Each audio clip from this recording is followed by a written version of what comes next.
ni ile ya jana. Tangia tumeenda Arusha, mechi ya ugenini ambayo tumepoteza ni ya jana. Lakini sisi ile haitukatishi tamaa, kwa sababu tunajua wale sisi tulitaka tuwafunge tangia wamekuja tarehe 14. Lakini huwezi kuikimbia TRA. TRA ni kama kifo, huwezi kutukimbia. Yaani wao wamekuja kwa tumetukimbia, tumekuja huku sawa, umepata bahati, umeshinda. Lakini sisi tuna uhakika. Ndio maana mimi nasema ukizungumza timu bora barani Afrika, uache kuitaja TRA. Na TRA ndio timu namba 1. Kwa hiyo matokeo yale ya jana, niwaambie tu Watanzania, msio na wasiwasi. Hii ni timu ya Watanzania, hii ni timu ya walipa kodi. Hizi timu zitalipa kodi tena kwa hiari. Sawa eh?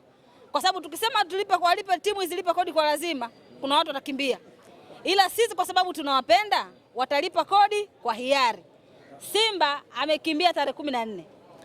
Lakini atakaporejea tena, na naiomba bodi ya ligi hii ratiba na Simba itupangie mwezi wa 4 kama inawezekana. Mwezi wa 4. Yaani tukimalizana na Singida tukutane naye. Kwa nini mwezi wa 4? Yaani tunataka mwezi wa 4 kwa sababu ni mwezi ambao sisi tunaanza awamu ya pili ya makadirio ya kodi kwa mwaka 2026. Kwa hiyo timu ambazo zimefanyiwa makadirio wa awamu ya kwanza msimu mwaka 2026 tayari tumeshazikadiria na wamelipa kodi na risiti tumewapa. Kwa hiyo tunataka Simba tuanze naye mwezi wa 4 ili nawe awe sehemu ya makadirio ya awamu ya pili kwa mwaka 2026. Na hiyo inawezekana. Semaji, kuna story nyingi Chagwedo. Tunasikia story kwamba tayari ameshapokea ofa kutoka kwa wekundu wa Msimbazi Simba, lakini pia amekuwa kipenzi cha Watanzania kwa namna anavyocheza. Hizo stories zikoje kwa Chagwedo? Chagwedo ni mchezaji mzuri na ni mchezaji mkubwa. Hakuna mchezaji anamkuta Ramadhani Salum Chobwedo Chuga Boy katika ukanda huu wa Afrika. Hakuna. Labda tunaweza tukafananisha Ulaya tukienda huko. Sawa, tukienda huko Ulaya. Katika ligi hakuna. Ndio maana katika ligi hamna. Na ndio maana nilimwambia Kibabage, mkimpigia simu saizi mkimuuliza, "Vipi jana mziki wa Chobwedo?" atakwambia yes. Pale nimekubali. Sawa, atakwambia kabisa pale ni saluti. Kwa hiyo mimi ambacho nataka niwaambie, hizo story, kwanza hizi timu hazijuagi kuwatunza wachezaji wazuri. Hazijui. Kuna timu ishachukua wachezaji kwetu. Alafu mpaka wanaweka benchi.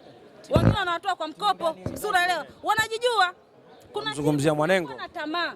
Sisi TRA tunajua kuwatunza wachezaji. Na tuna makocha ambao wana uwezo wa kumaintain kiwango cha mchezaji. Unamwangalia Chobwedo, si ndio? Hivi kuna mtu alihisi Chobwedo anasema Chobwedo kazaliwa leo. Sio kama mnanielewa. Kuna golikipa anaitwa Jean Noel ya Monome. Unaweza kusema kazaliwa leo. Kuna timu hazina golikipa. Golikipa anafungwa akitoka hapa na hasira, anataka kupigana na watu. Wewe sisi golikipa wetu umemwona jana kafungwa pale. Umemwona ameinua hata ngumi. Subiri kwanza, subiri. Golikipa wetu sisi mmemwona jana kacheza mechi na tumefungwa. Umemwona Monome jana kainua ngumi kumpiga mtu. Umemwona leo waandishi si mmekuja hapa mmeongea na Monome. Si mmeongea naye. Mmemwona Monome kagoma kuongea na waandishi. That is professional. Sawa, tukizungumza professional goalkeeper, professional player ni Jean Noel Monome. Hakuna goalkeeper anaweza akafika uwezo. Kwanza ana akili na anajua hii mechi leo nimepoteza, natakiwa nishukuru Mwenyezi Mungu nikajipange na mechi. Sio unapoteza mechi unakuwa na hasira. Unakuwa na hasira si ungepambana, usifungwe. Si unaelewa? Kwa hiyo mimi niwaambie, sisi hatupokei ofa ya mtu. Timu ambazo hazijui kulea wachezaji vizuri vikalea viwango vyao. Sisi tuna wachezaji kibao wamewachukua. Sasa hivi kaangalia mwingine katolewa kwa mkopo. Wakati kwetu alikuwa anaanza na amefunga magoli mengi. Si unaelewa? Kwa hiyo mimi ambacho nataka niwaambie, hakuna timu itakuja kumchukua mchezaji. Sisi TRA kwanza tuna pesa. Tunaweza tukambakiza mchezaji kwa gharama yoyote. Hakuna timu inaweza kununua Chobwedo. Hivyo unaweza kuja kununua timu kwa nani kwa timu ya walipa kodi. Hao Watanzania wenyewe wataandamana.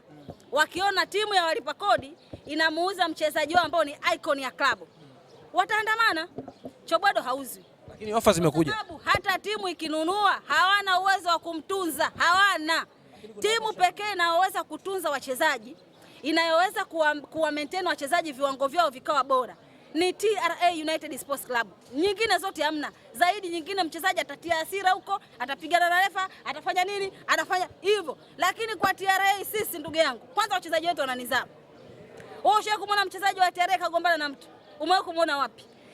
Sisi tunawafundisha nidhamu na tunawafundisha kwamba wewe ni mchezaji mkubwa. Sisi hata mchezaji wa under 20 kwetu sisi ni mchezaji mkubwa, kwa sababu tunajua ile ni mali ambayo itakuja kutumika baadaye.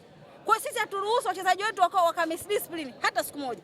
Na sisi wachezaji wetu, siku mkimuona mchezaji wetu kafanya hivyo, mpigeni picha mnitumie.